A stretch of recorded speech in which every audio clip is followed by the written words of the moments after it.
as well as the global market. And we are not ready to go. We have tons of people unemployed. We don't have enough money to pay for any of the infrastructure or any of the programs that they want. And there's nothing to bring in that money. This isn't California, as much as Governor Whitmer would like to. We don't have the massive donors. We don't have the massive parties support that California does. And we don't want to be California. We are not ready to go. We are not strong. First, with rolling out the retirement tax, my rebuttal to that. Sounds great, but again, we don't have the money to pay for it, and I don't know where they're going to get it. I think it's unfair to tax retirement. You've already been taxed on it several times, but it's in there now, and repealing it, I think, will only make us worse off. Expand the working family tax credit. Well, that's all great and such, but define working family. And then, again, where's that money going to come from? And how are we going to pay for it is my first thought. The second thought is, when we start expanding that tax credit, more and more people get to use it until it becomes like welfare was in the 90s in Michigan, late 90s, where everybody and their brother was using it and the state was running out of money. The pre-K for all benefit. Government schools are failing, and government schools had failed. And if you listen to the end of the speech, it was government schools need billions of dollars of investment because they're not doing what we want them to do. So you're talking out of both sides of your mouth. I think that government schools need to be, like, we need to restart them. I think we need school vouchers and an expansion of school of choice, because that's not going to help. Like, another year of indoctrination, another year of terrible schools, another year of garbage is not what we need. I love how she comes out and touts 13,000 new jobs in a period of 5 years. You've been governor for 5 years with the most economic crisis, where we've lost millions of jobs and thousands of companies, and you come out and tout that you made 13,000 jobs. 13,000 jobs. That's your massive accomplishment.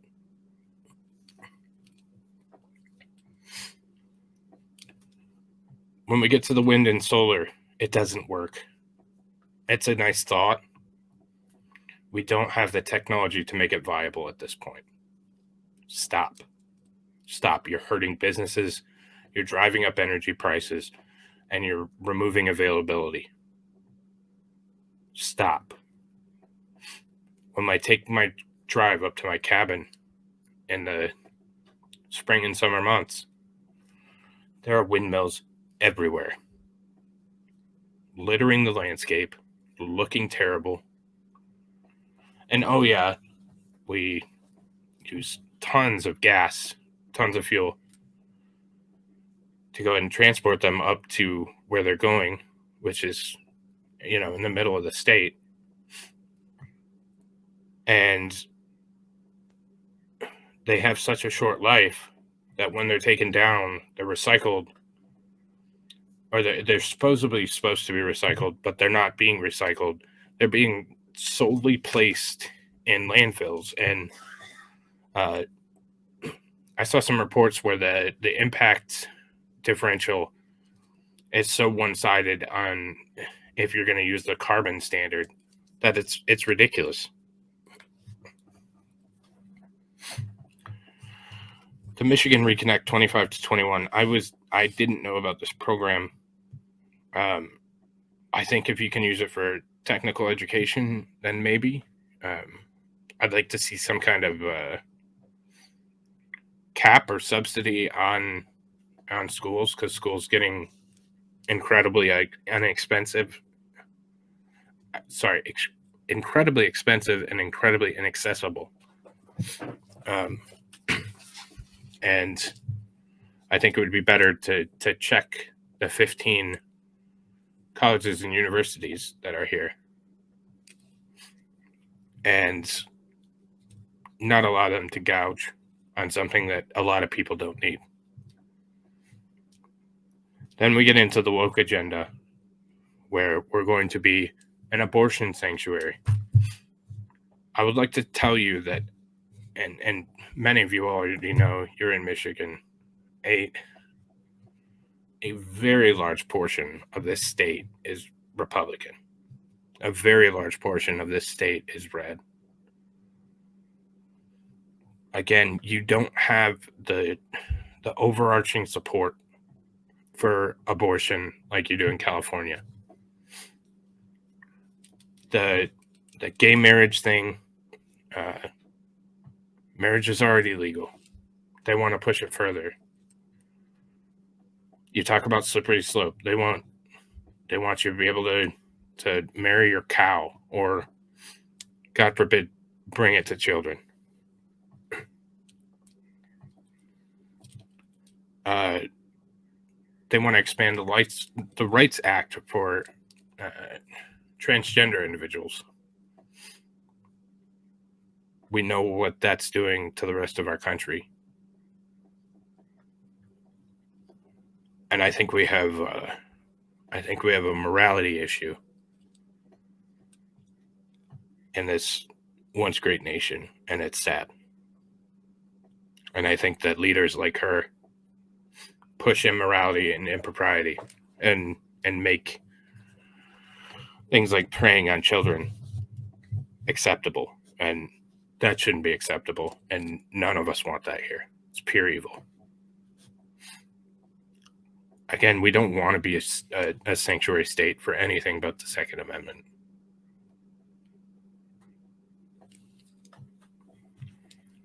She wants more investments in failing schools, but she told us that our schools are great. We don't need more investments. We need the money that's there to be doing what it's supposed to. I think it's odd that Governor Whitmer was all about defund the police a few years ago. All about defund the police. Now it's fund the police. We need more training, more money. Of course, more money. Because it's gone too far. You're not going to help it by just putting more cops. You're not going to help it by... You got rid of the good cops. They're gone. They're not coming back. And it's unfortunate because our cities are becoming unsafe. Our areas are becoming unsafe.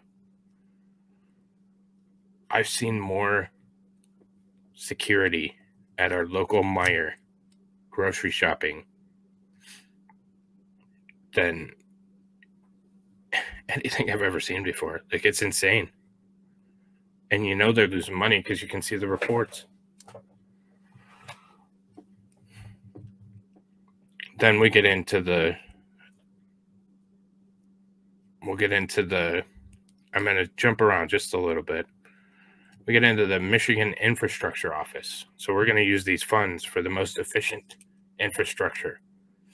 The billions of dollars, in her mind, from her mouth, that are coming from the Biden administration for infrastructure.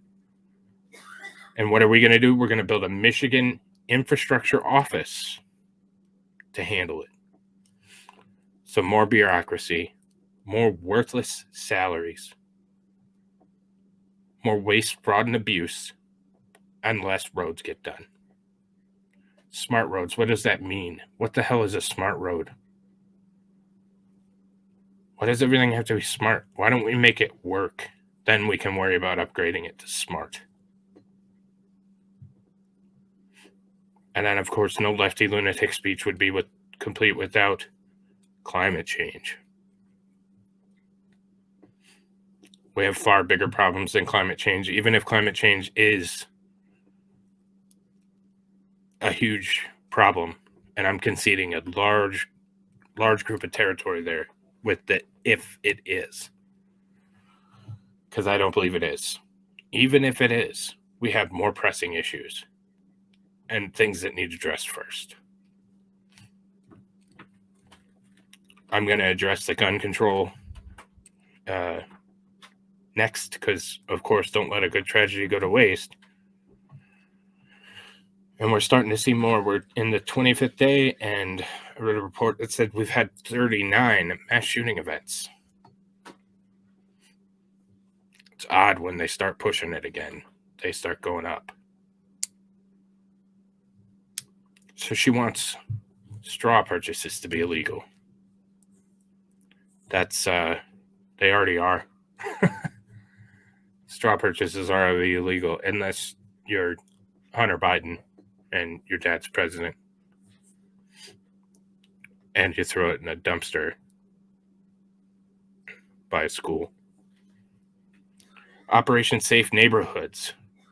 If that doesn't sound Nazi and SS to you, then there's something wrong with you. The way it's proposed and the proposals that she's putting forward are surveillance on a mass scale. Not okay. They're going to keep taking away our rights one by one until there's nothing left.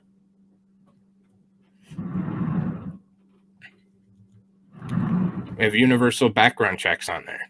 You already have universal background checks. What they want is a gun registry.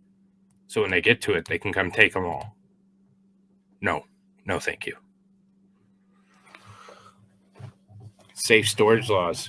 There are already safe storage laws. There's already laws against storing your weapons.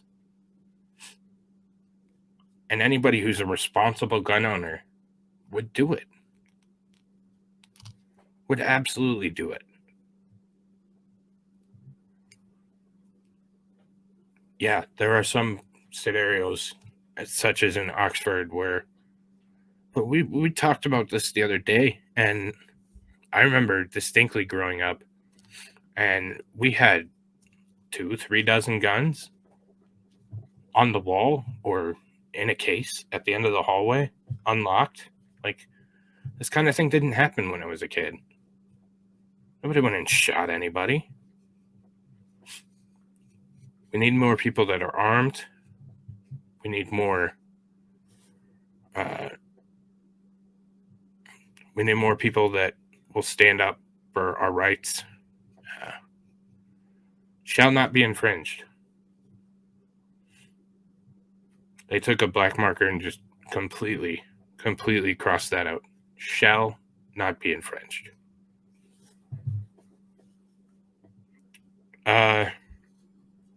And finally, we end with the red flag laws.